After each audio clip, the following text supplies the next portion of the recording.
I think in many cases we can feel like Bartimaeus. He probably was a successful businessman in Jericho, but he suddenly got a disease that blinded him. And when that happens in that culture, the people drift away from the person thinking they've been punished by God. So poor Bartimaeus was alone out there on the side of the road near the gate, hoping to pick up a few coins. And he felt desperate, as we sometimes do when we feel alone, when everything in our world is collapsing around us, our relationships, our finances, our health, even our children forgo us, and it's a very tired time. But Bartimaeus was there, and he had a heightened sense of hearing, obviously, being blind, so he could pick up from the chatter around that someone special was going by. He'd heard of Jesus, but never thought he'd hear of him, meet him. And so he cries out from the depths of his heart, as we cry out sometimes, "Jesus, Son of David, have pity on me." And he calls him Son of David, acknowledging the fact that Jesus was the Messiah. So all the crowd there that was hustled around Jesus, only Bartimaeus had the faith to see that he was the Messiah. And so the crowd, first of all, as you'd expect, told him to shut up. "You're making too much row, you're disturbing the master."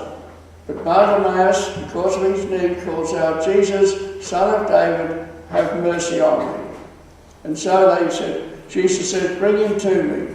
And they bring him to him. And it's a remarkable question that Jesus asks. Why would he say, when the man's blind and lonely and bereft, say, "What do you want me to do for you?" He doesn't. That's why we cry out in our hearts to him, "Lord, help me."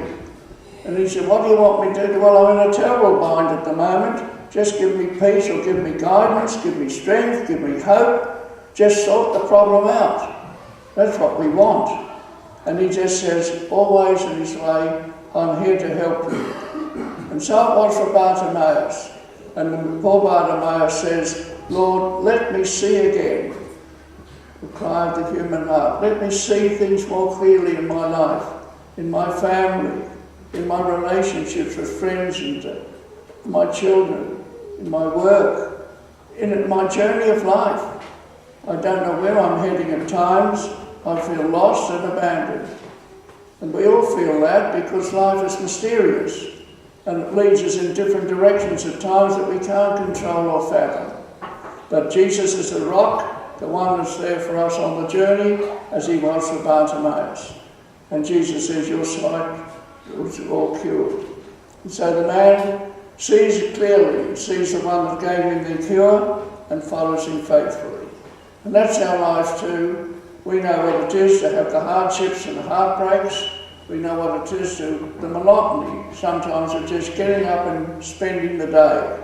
But you're on a journey, on a pilgrimage with Christ, never alone. For one moment, never alone. And only have to pray, and that's all it was, a prayer from the depth of his heart. "Lord, help me. Lord, have pity on me. Lord, guide me. Lord, sustain me. Lord, give me the courage and strength." And he does. He does it in ways unexpected, but he always comes through. Because Jesus is the Son of God. Jesus is the one that has been sent to lead us and guide us to our true home with the Father in heaven.